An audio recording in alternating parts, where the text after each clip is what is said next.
Okay, so at the very end of last class, we were talking about circles and arcs and sectors. And we're going to talk a little bit more about those sectors right now. Sector area. And what we're going to look at is something like this. So let's say we have a circle with a radius of 12 feet and a central angle here. Let's give that central angle 60 degrees. Just because that's going to make my life a little bit easier here. So if that central angle is 60 degrees, the area of that sector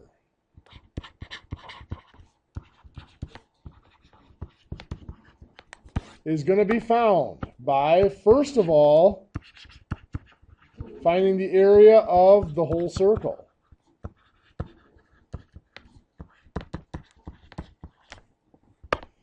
So, the area of that circle, area with the circle symbol there again is the whole circle, is pi times radius squared. So that's going to be 3.14 times 12 squared.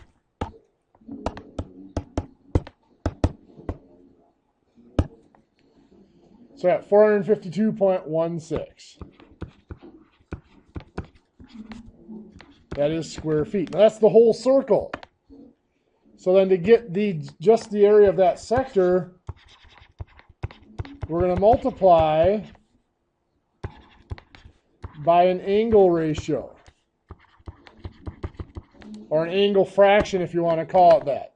That angle ratio is the ratio of this central angle to 360 degrees, which is the whole circle.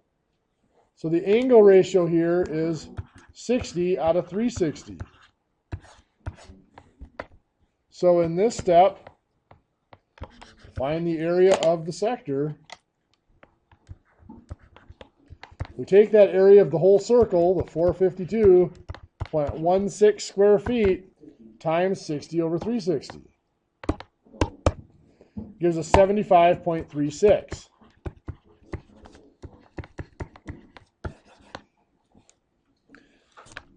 So now our next step that we want to take today involves this. We had mentioned the chord a little bit in the last couple of classes. You know, diameter is just a special chord that contains the center of the circle. Well, today we're going to look at a chord that cuts across from the two endpoints of the arc cut by that central angle. Remember, this piece of the circumference of the circle is called an arc. So we go from the endpoints of that arc. In other words, we're cutting across, we're cutting the round part off of the end of that sector. And of course, what's left in there is a triangle. What we want to find is the area of this little rounded piece that is cut off. The name of that is called a segment.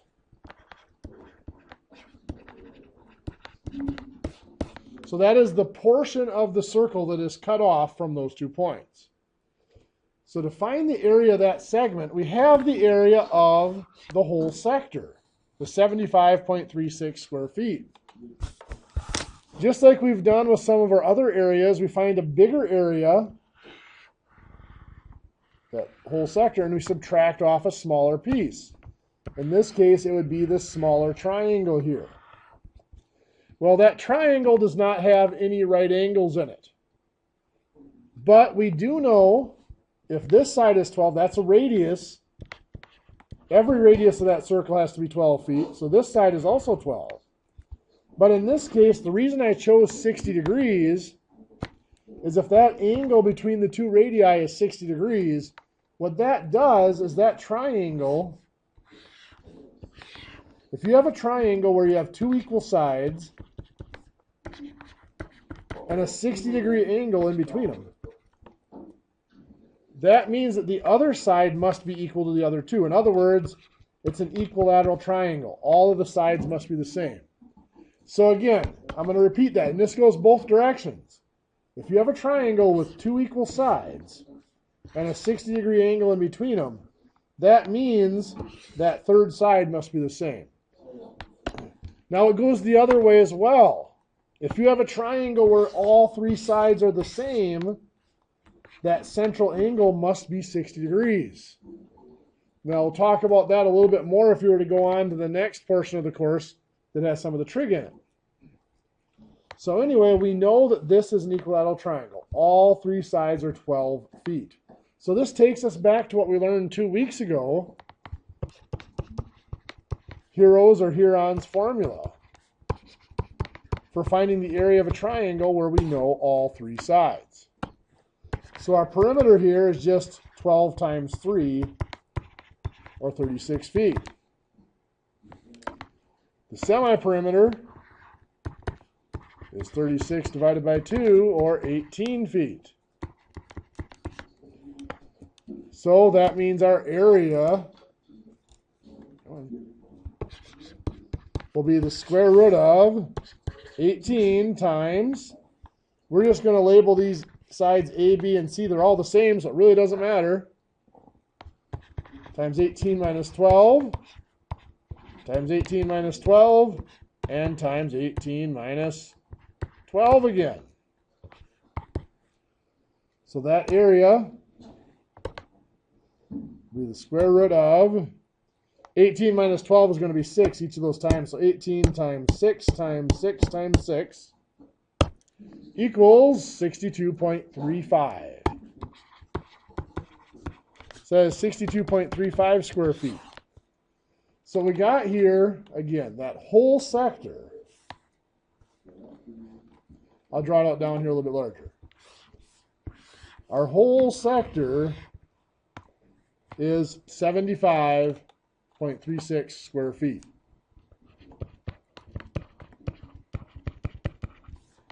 And we have removed from that this triangle, which is 62.35 square feet. So the area of this segment, the piece that's left over, has to be just the difference between those areas. So 75.36 square feet minus 62.35 square feet.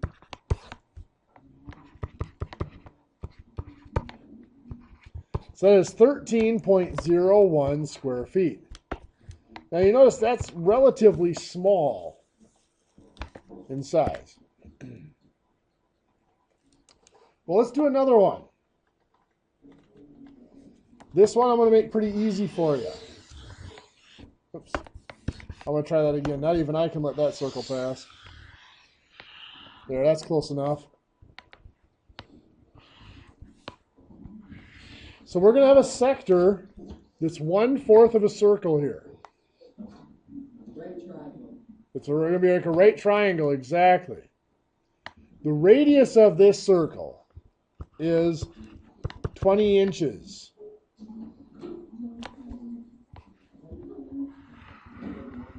I want you guys in your notes to try to do this for me.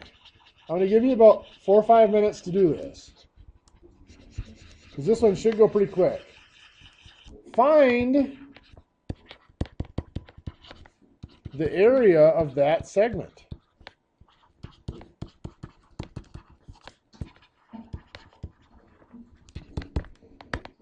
So remember, you first find the area of the whole sector and then subtract off the area of the triangle. So I'm going to give you a few minutes to give that a shot.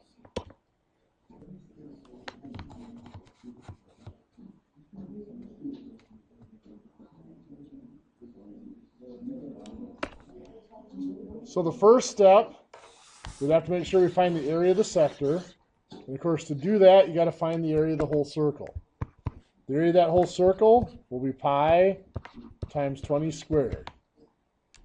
So pi times, that'll be 3.14 times 20 squared, which is going to be, what, 1,256 inches squared.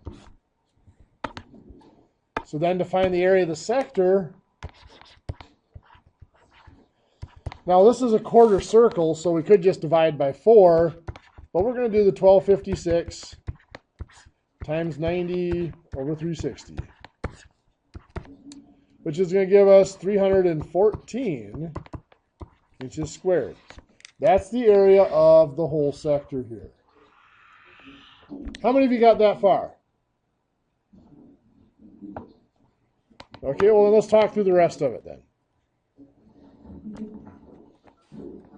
So I've got the area of the whole sector. The next step is to find the area of the triangle.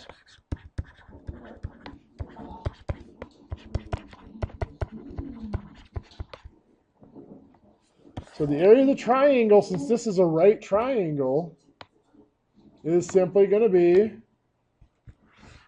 base times height divided by 2. So 20 inches times 20 inches, because this is a radius, they both have to be 20 inches, divided by 2, which will give us 200 inches squared. So from there, how do we find the area of the segment?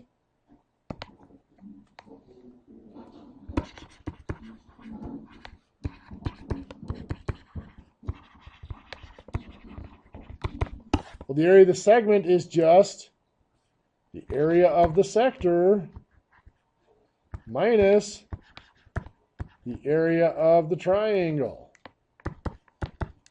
So that's going to be the 314 square inches minus the 200 square inches, giving us 114 square inches, the area of our segment. So that one wasn't so bad. Okay, now some other things we're going to do with our circles and chords. Here we used a chord to cut off a segment of a circle to find its area. The next thing we're going to do with chords of a circle is look at intersecting chords. One of the rules for chords of a circle is that when two chords intersect, they divide each up into lengths in a very special way. So let's say that this first chord here, I'm going to put it right over it in blue so I can specify here. So let's say this blue chord is split into pieces that are 4 inches long and 9 inches long. Well, then this green chord here, let's say this piece here is 3 inches long. The length of this piece is now predetermined, because when two chords cut each other, the product of their pieces has to be the same. So what does that mean? Well, if I let the two lengths of the blue chord be A and B, that means A times B has to equal, if I let the lengths of the green chord be C and D, A times B has to equal C times D. So for this circle here, D has to be 12 inches because 4 times 9 is the blue chord. That's going to have to equal 3 times D. So if D is 12, that works out. 4 times 9 is 36. 3 times 12 is 36. So if we're given lengths of a chord, we can test to see if they're accurate. But more importantly, we can take chords and we can find missing lengths. For example, let's say I have a diameter of the circle here that is 20 inches long. And I have a chord here cutting across where this is 4 inches.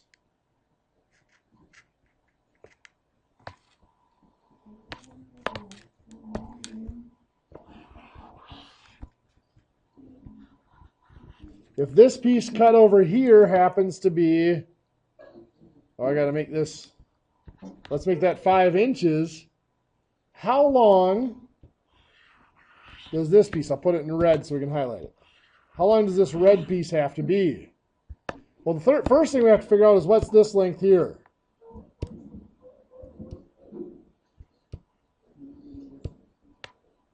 Well, if the whole thing's 20 and this piece is 5, this one has to be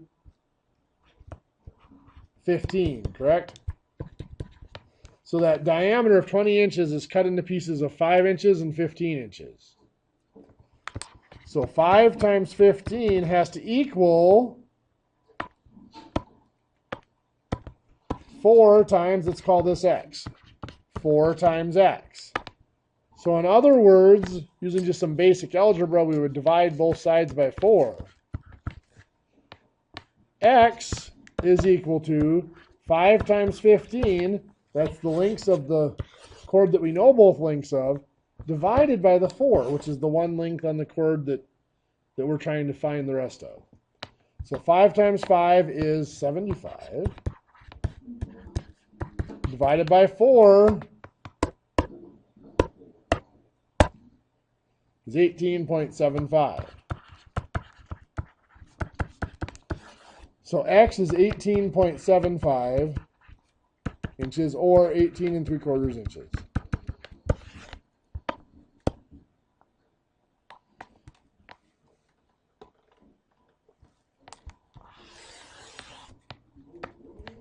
Okay.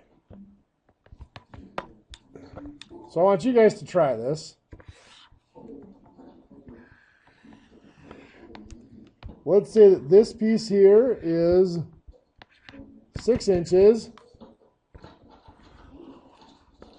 This piece here is 12 inches. This piece is 4 inches. Find this missing piece for me in your notes. I'll give you about half a minute here to try to figure that one out.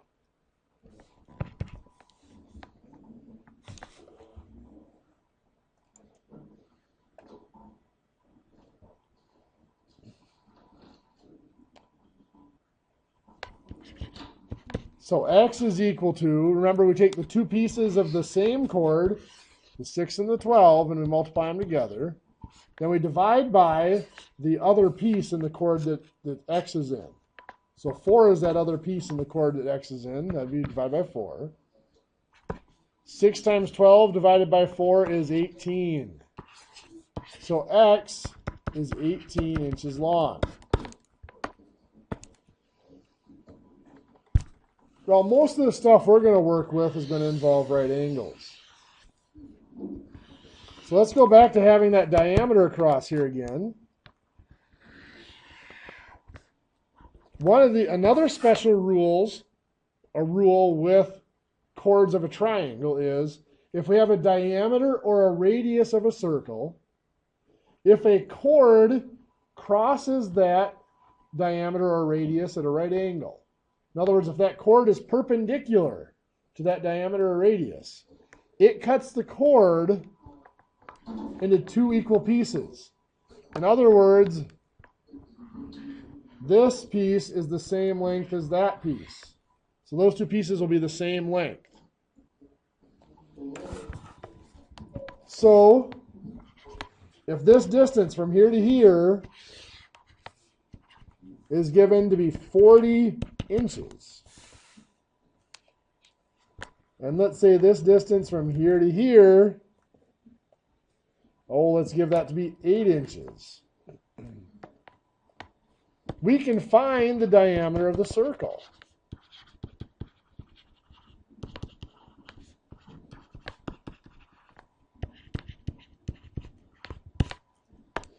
Well, how do we do that? Well, first of all, we got to find these two pieces. This piece and this piece are going to be the same. They will just have to be half of the 40. So 20 inches and 20 inches. So now this missing piece that we're looking for, x, we know the other part of that chord. The diameter, remember, is just a chord. So we know the other length of that is the 8. And we know both lengths of this intersecting chord, 20 and 20. So the length of x is going to be 20 times 20, multiplying together the two pieces of the chord where we know both pieces, and dividing by the piece that shares the chord with x, so dividing by 8. So 20 times 20 is 400. Divided by 8 is 50. So x here is 50 inches. Are we all done? No, we weren't asked to find x. We were asked to find the diameter. Yep. Sorry, I talked over you too quick there. What's the diameter going to be here? 58. Perfect. This length plus that length. Good job. This is, what's that?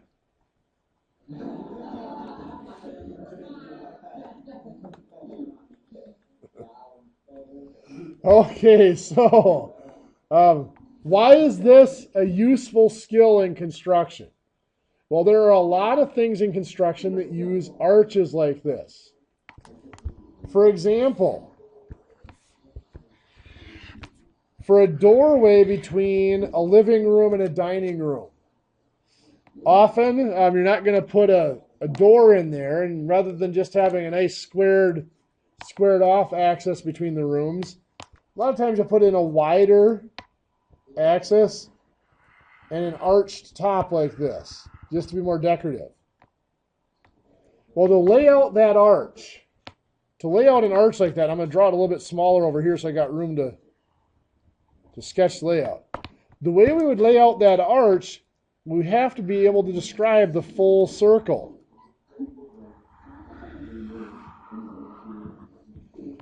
So if we were laying out that arch, trying to sketch that out to build that in the wall, what we would need to know is we would need to know the radius of the circle that arch is a part of.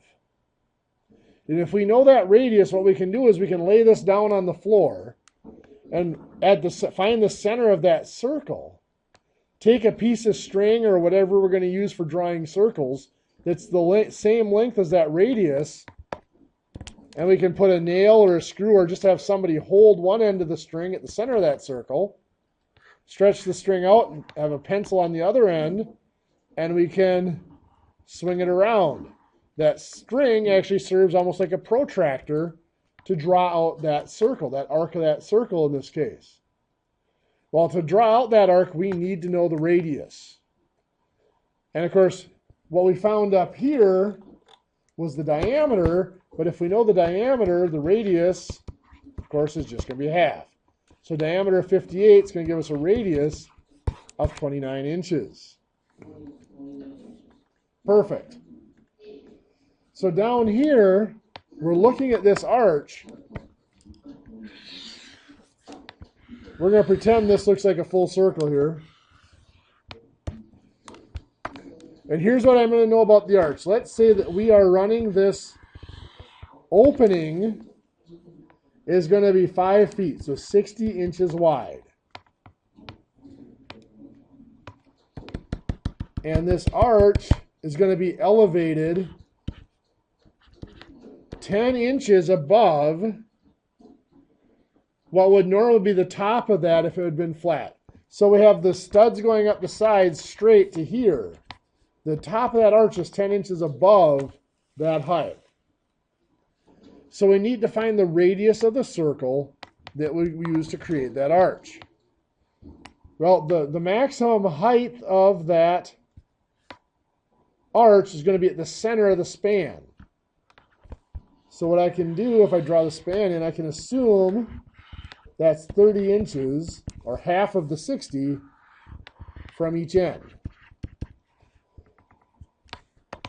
So I have that 10 inches of height there. To that, I'm going to put on the distance all the way across. Now, I'd set up above that if the chord meets that radius or diameter at a right angle, if it's perpendicular to it, it cuts that chord in half. The opposite is also true. If a diameter or a radius cuts a chord in half, then they meet at a right angle. So that's how I know that if I just extend that height, it is going to go through the center of my circle. Well, now that I know that, I can find this length down here. If I call that x, x is going to equal what's going to go over here?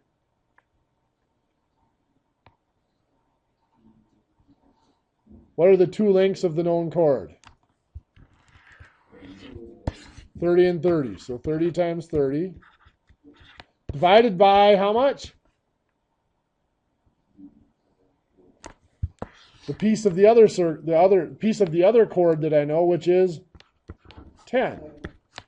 So 30 times 30 divided by 10 is 90 inches. So X here is 90 inches. If X is 90 inches, what's my diameter?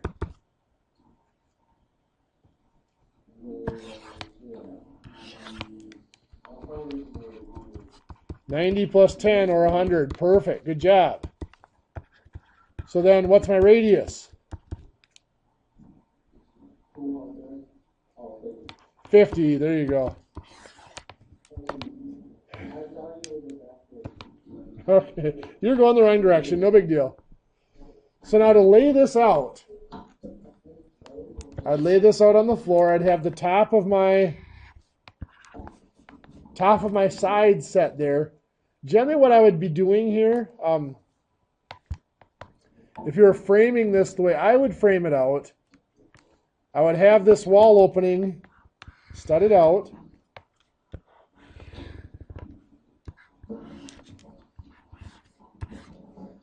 Like that.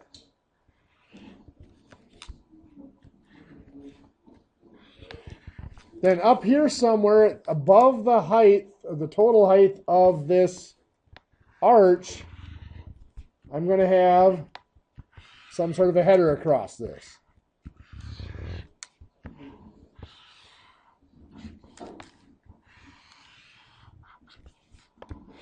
Like that. So what's going to go in here, I would have a piece of plywood, actually two pieces of plywood, one on each side of the wall, that has that arch cut in it. Then between the pieces of plywood, I'd have blocks that frame it out. Those blocks just give that plywood a little bit of structure so it doesn't move. Also, the blocks give us something to attach whatever surface we're going to put around here, around this rounded inside part of the arch. Normally what you'd do is you'd take sheetrock and score it on the back side so it would bend around there and then plaster over it. Or there are other products that you can surface it with too now that may be a little simpler to use. So anyway, to mark out that red piece of plywood, and that's what we're concerned with here right now, marking that out, I would take my piece of plywood, so I'm going to come down here. Here's my piece of plywood.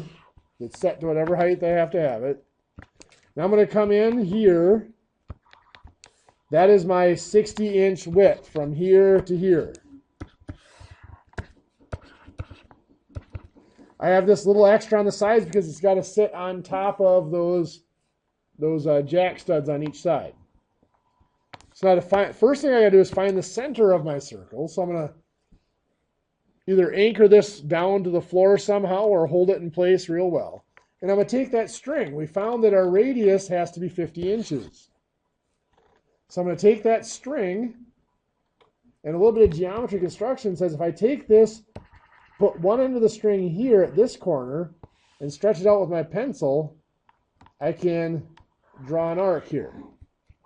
That arc, every point on that arc is going to be 50 inches away from that point. I'll do the same here. I'll move this end of the string here over to here now, stretch that string out, and I'll strike an arc. Again, every point on that circle has to be 50 inches away from that point.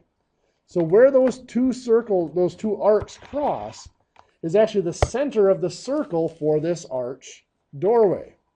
So now I move the end of my string from here to that center where those two arcs cross.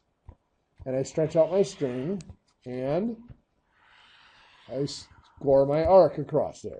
So now I can cut out that arc, trace it onto the other piece of plywood for the other side, frame it out in between, and there we go. We're not going to go through this process anymore because that's something, if you want to do it, you can do in the shop. But we are going to go through the math on at least a few more examples of how do we find that radius of that circle. Let's say we're going to do a large arc here. We're going to build a bridge from one side of a property to another over a small stream. So our bridge is going to sit on two pylons. Pretend those are the same size.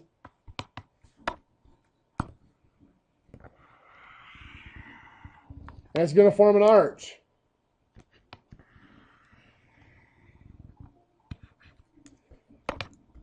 The span of our arch here, let's say, is going to be 12 feet. The height of our arch here, let's make it 3 feet. So I want to know what's the radius of the circle that would contain that arch. Also, we finished drawing out the circle, and again, I'm going to squish the circle a little bit just so it fits on the page. I'll draw my flat across here. This is 3 feet here.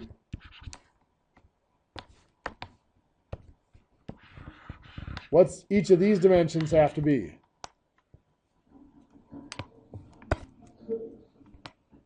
What does it have to be? 6. Good. Each of them has to be half of the 12. So then we will extend this down here, from here down to here. That length is going to be x. So x equals, what's going to go over here?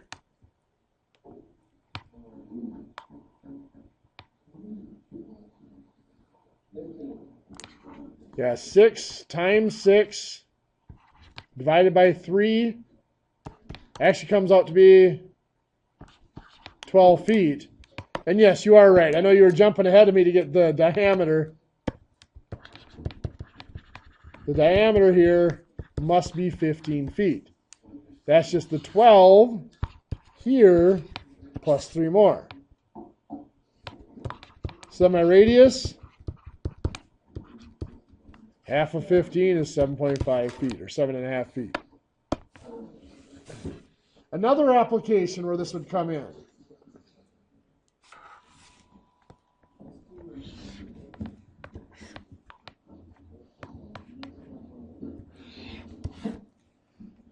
If you are building a fireplace, and again, this fireplace is going to be 40 inches wide, and there's an arch up here on the top of the fireplace that has a height of,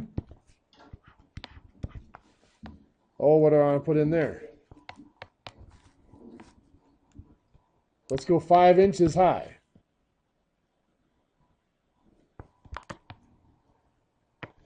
Now, I know you guys are dealing with wood construction, not masonry construction, but to build a fireplace like this, if you're using just brick, you would set your bricks.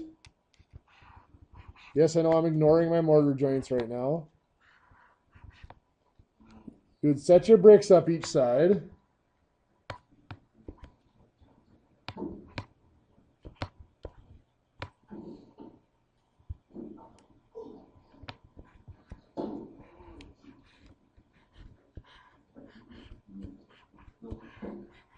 Yeah, I know my artwork leaves something to be desired.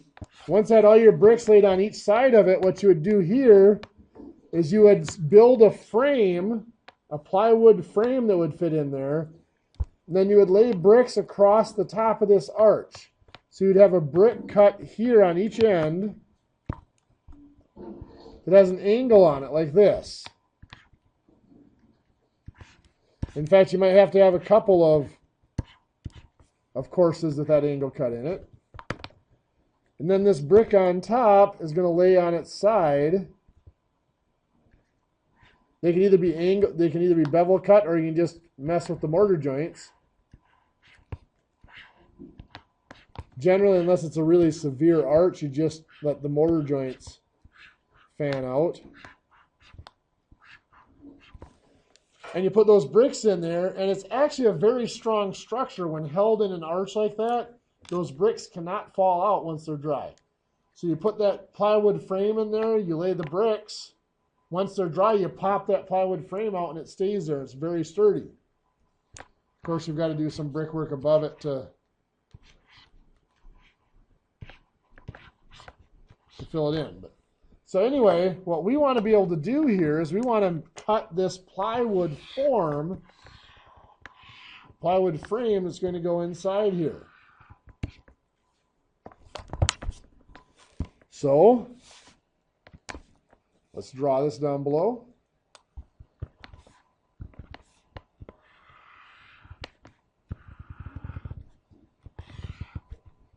The height here is 5 inches. Rather than putting in the 40, I'm going to put in these lengths. What are each of them going to be? Careful. 20, half of the 40, 20 and 20. We're going to pretend that I can draw the rest of this circle in here. That's not terrible. We're going to draw this in. This is X. So what's my formula to find X here?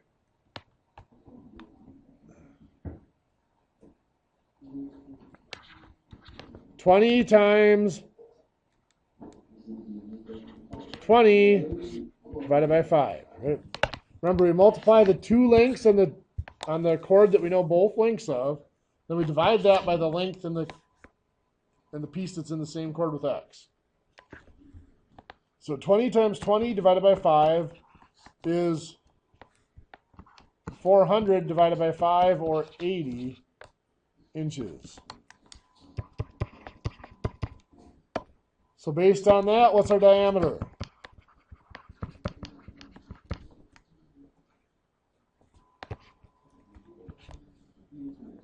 $85. Very good. 80 inches plus 5 inches is 85 inches. And of course, that'll give us a radius of, perfect, 85 divided by 2, or 42 and a half.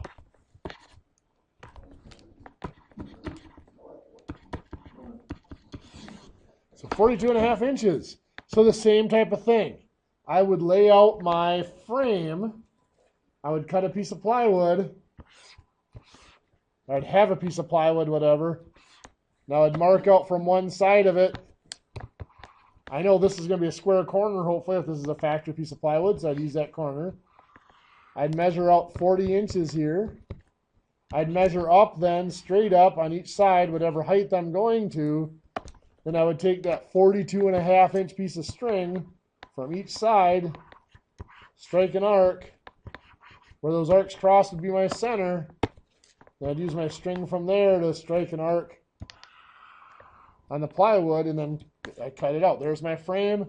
And just like with the arched doorway, I cut out 2 of those, put some blocks to hold it together, and there I can lay my bricks on top of it.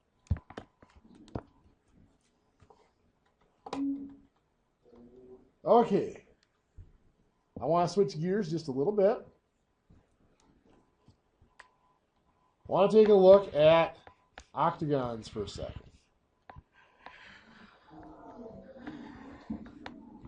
We're going to see if I can manage to draw these out without butchering them too bad.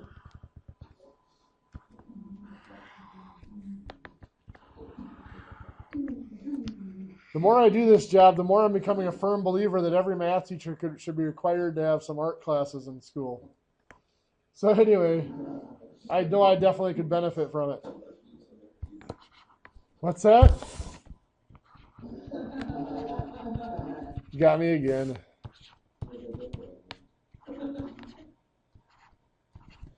So this is what we call a regular octagon. Of course, octagon means it has 8 sides. Regular means that every side is the same length and that every angle here is the same angle. So now on a regular octagon, if I define S to be the length of each side, I can define D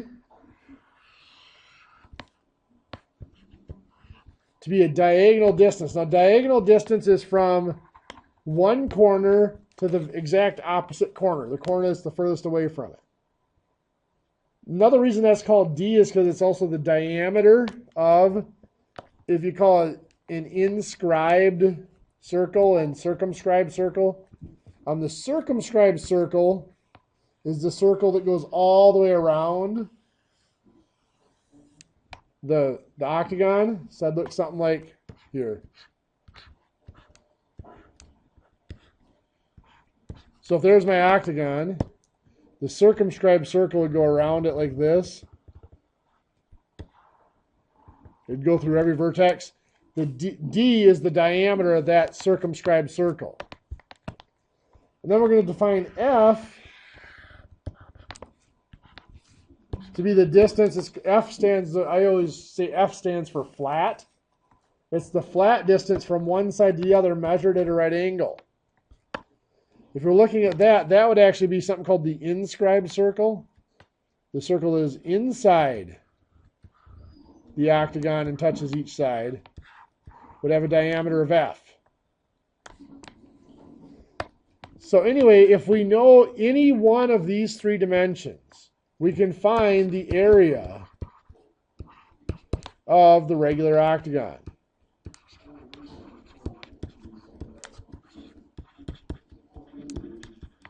Now, like I said, if you guys were to continue on, I keep talking about next semester, but next semester for you guys is just going to be the second half of this same course.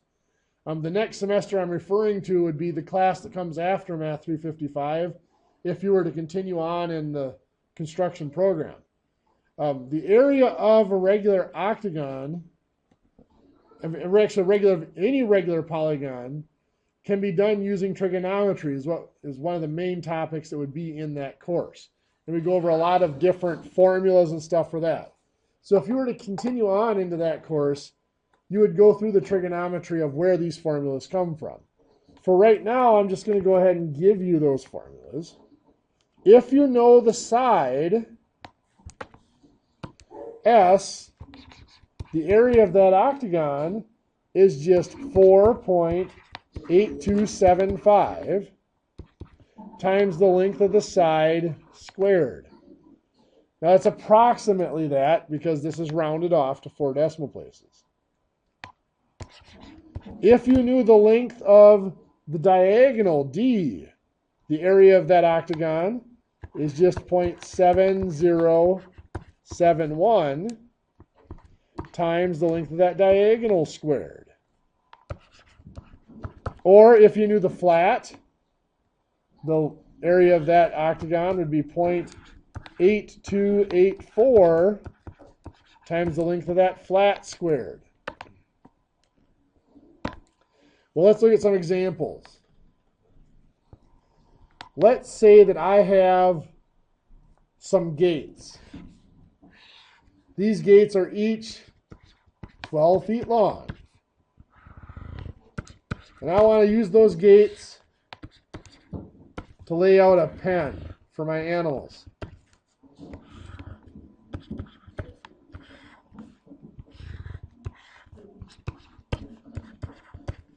I want to know what's the area of that pen if I can get it in a perfect rectangle.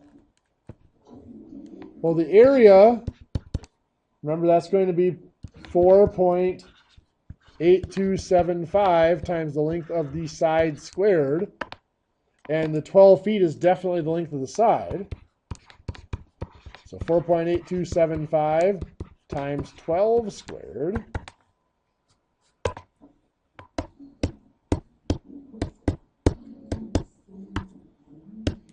gives us 695.16.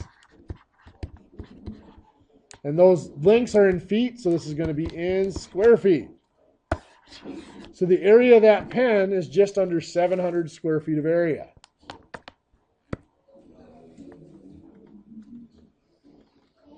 What if I want to build a gazebo? And the longest joists I can find for that gazebo, for the floor of that gazebo,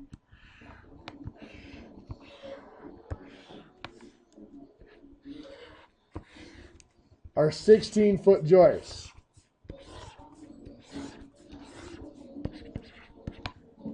And I don't want to splice the joist in the middle. I want to free span the whole floor of the gazebo.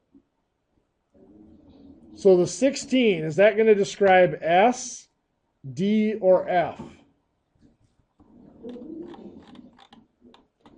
If I look up here, that most closely resembles F, doesn't it?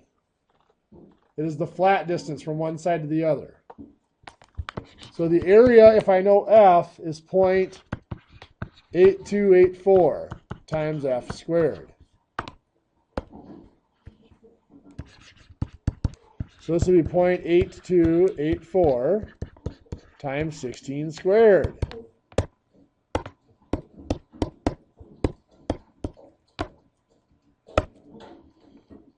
So 212.07.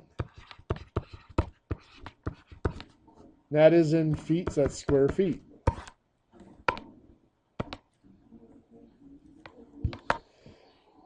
Now, one of the things I've talked to you guys about at different times during the semester is something called benchmarks. Here's a case where we can actually use, it's not necessarily a benchmark, but just some estimating and some comparisons to let us decide whether that's a reasonable answer. If I were to take this octagon and make it a full square, it would be 16 feet by 16 feet. The area of that whole square, 16 by 16, would be 256 square feet. That octagon, of course, was missing the corners, so it kind of makes sense that it would be about 212 square feet, a little bit less than the 256. Okay, next, let's say that we are going to do, we're going to build a gazebo, but the pylons have already been set for the gazebo. And the pylons were set around the circumference of a circle, and that circle had a radius of 12 feet.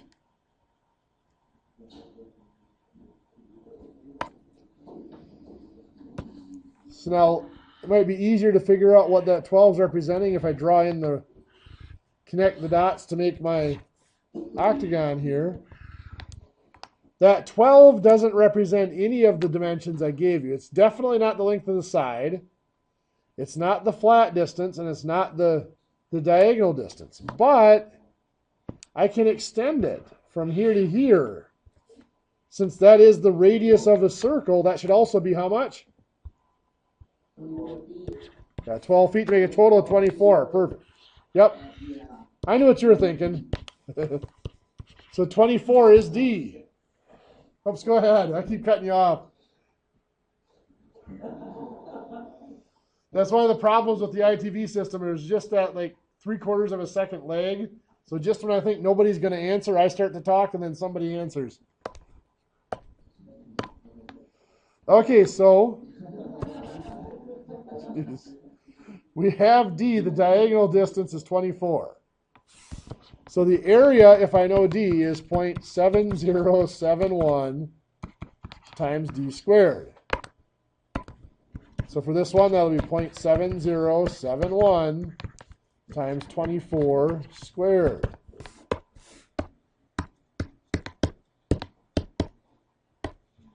Oops, that ain't gonna work. 0.7071 times 24 squared. We get 407.29. That'll be, those are in feet, so that's going to be square feet. So that is the size gazebo we can build. It's 407.29 square feet.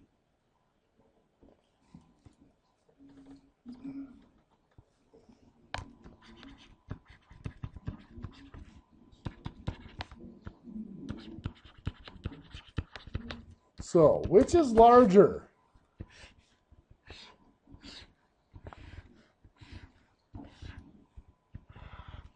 In the last several years that I've run my contracting company, my construction business, I've specialized in decks and gazebos. That's one of the reasons you see me do a lot of gazebo examples.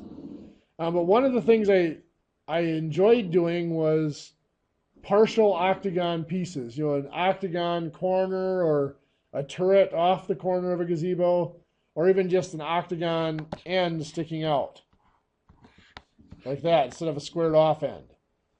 But here's what I want to do is I want to compare here two gazebos that we're going to build. And yes, I'm purposely drawing them out of scale. This first gazebo, the side out here is 8 feet on a side. This second gazebo here, we're going to diagonal corner to corner, is 20 feet. Which one do you think is larger? Just think about how many, just show of hands, how many of you'd say the 8 foot on a side one is larger? Raise your hand. So we got about what? 1, 2, 3, 4, 5, 6. It looks like 7. How many of you think the diagonal of 20 feet is going to be larger?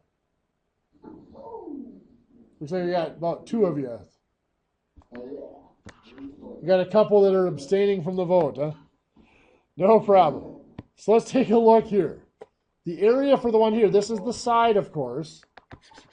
That area is going to be 4.8275 times the length of the side squared, so times 8 squared.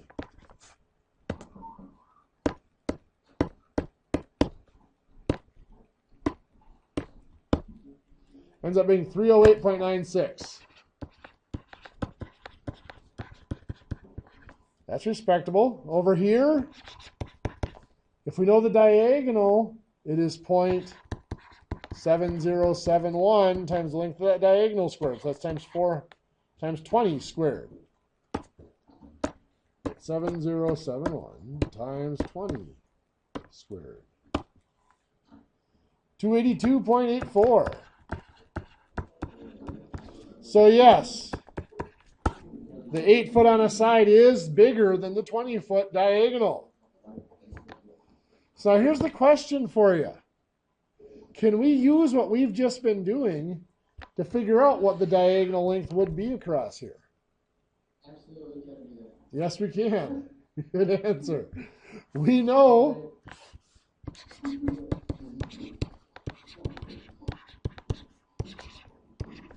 that the area, if we're using the diagonal, is 0.7071 times the diagonal squared. And we know that this gazebo has an area of 308.96. So we can just plug that in here and do a little bit of basic algebra to solve our equation. Now, we haven't done much for algebra yet, but we can go ahead and solve this. We're going to divide both sides by 0.7071. So 308.96. Come on.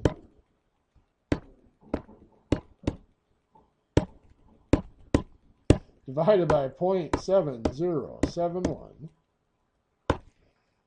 gives us 436.94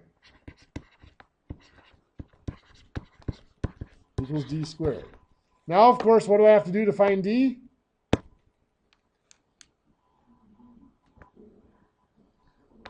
Square root. I heard somebody whisper it there.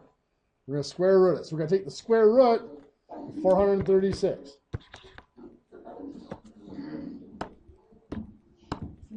So the square root of that is, oops, that's the wrong thing.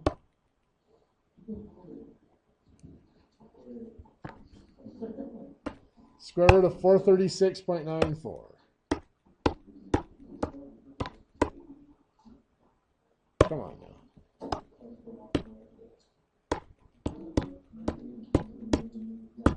So we get 20.9 feet. That was a pretty good guess.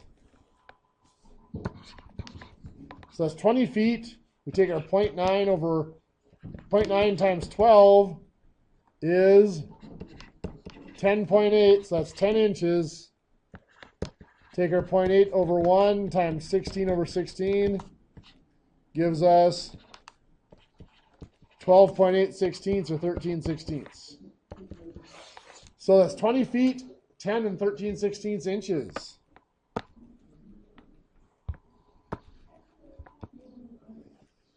Okay. Well, let's take a look at this now. Let's do the opposite. Generally, what's more practical is this.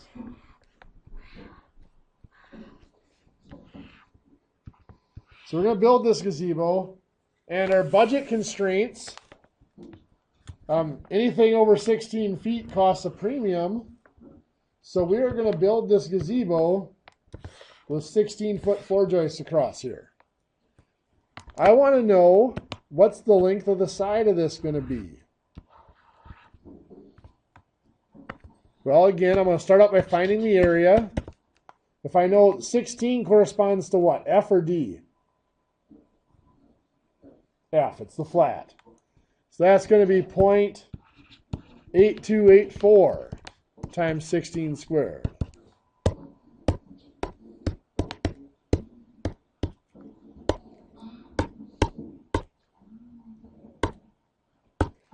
Gives us 212.07 square feet. Well, next we know the area for the side is 4.8275 times the length of the side squared. So we're just going to put the 212 in there for the area. So what are we going to do to try to solve for the side here? What's the first thing we got to do?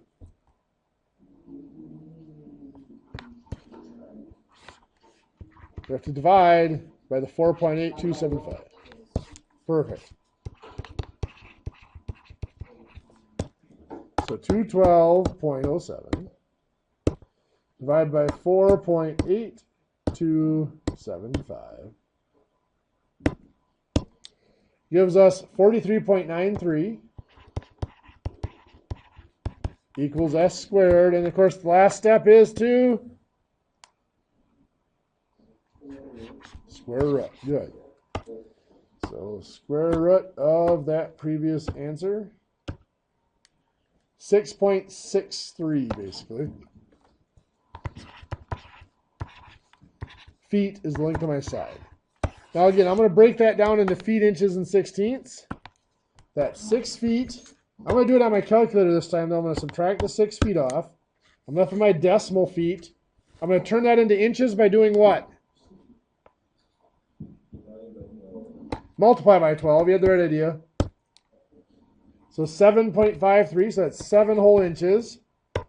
Now I subtract off the 7 inches. Now the next step depends on what nearest fraction we're going to. If we're going to go to the nearest 16th of an inch, what do we do? Careful. By 16, right? If we're going to the 16th, we multiply by what we want our denominator to be. So that's 8.5. That's between 8 and 9. Which one's it closer to, 8 or 9? 9. So that's going to be 9/16. Good job. So 6 foot 7 and 9/16 of an inch is going to be the length of each side of that gazebo. Okay, well, unfortunately there is another quiz coming up, but there's just a couple of things I want to review with you before we do the quiz, just because this usually does get to be kind of difficult. There's going to be a quiz coming up in about 5 minutes, yes. Yeah, I know.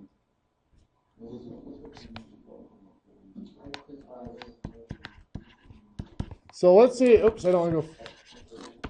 Let's say I have 14 feet squared, and I want to go into inches squared. In fact, another way I could write this, by the way, is square feet means the same thing. In square inches, you'll often see it written out like that. To make that conversion, first of all, is the number going to get smaller or larger? We're going from a large unit to a small unit, so the unit is getting smaller, the number has to get larger, right? Bigger, there you go. So 1 square foot equals how many square inches? 12 square inches. Well, 12 inches in 1 foot, but if it's squared, it's 100. There you go, 144. Remember, because it's squared, it's 12 by 12. So the square feet cancel out. We have 14. Come on, 14 times 144 is 2,016 square inches.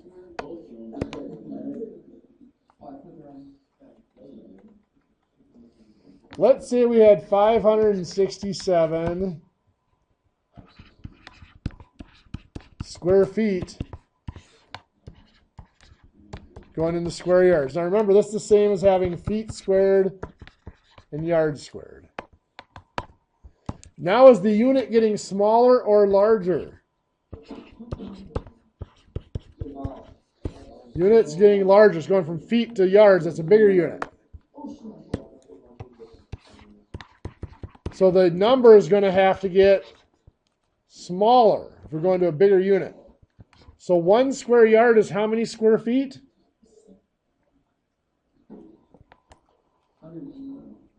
Careful. How many feet are in a yard? 3. So if it's a square, it's 3 by 3 or 9. Perfect. Okay, sorry, didn't catch you. So the square feet cancel out. Since the 9's on bottom, it's 567 divided by 9, or 63. So that's 63 square yards.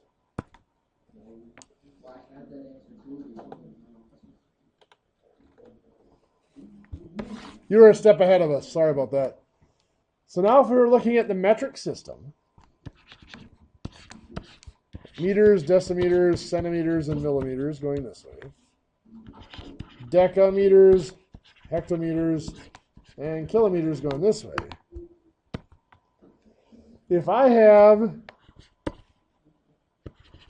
73 meters squared going into centimeters squared, I am going from meters to centimeters, which is 2 spots to the right on the chart. If this were just meters and centimeters, I would just move 2 spots to the right with my decimal point. So right there I go 2 spots, fill in with zeros. It'd be 7,300 or 7,300. But this is not just meters and centimeters, it's square meters and square centimeters. How does that affect things?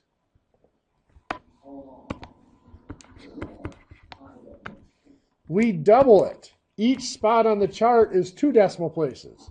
So 2 spots to the right on the chart means our decimal point goes. It's going to get 14,600 at the end.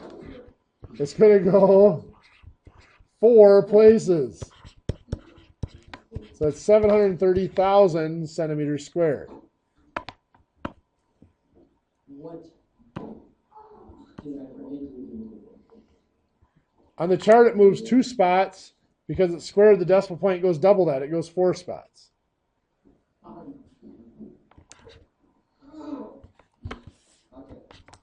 So let's say we have 32,000 millimeters squared going into centimeters squared.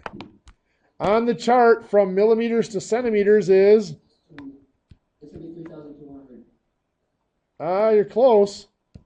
Millimeters to centimeters is 1 spot to the left, but because this is squared, the decimal point has to move 2 spots. You had it surrounded. It's 320. So because it's squared, 1 spot on the chart becomes 2 decimal places. So if I have 5,100,000 millimeters squared going into meters squared, from millimeters to meters is 3 spots to the left on the chart. How far does my decimal point have to move? 6. Good. Perfect, yeah, 5.1. You had it. 5.1. Okay, is Mr. Berghammer in the room there with you guys? Okay, do you have the quiz for him? Okay, good. So I'll let you guys have the rest of the time to work on the quiz. Some homework for you guys to work on as well. In that packet, it's going to be page 165 through 168. That's more stuff on circles and arcs. And page 170, that's on the octagons. So if you get done with the quiz here before the end of the class, I'll have you work on those pages out of that packet. Okay, the rest of the time is yours for working. All right, thank you. Well, thank you.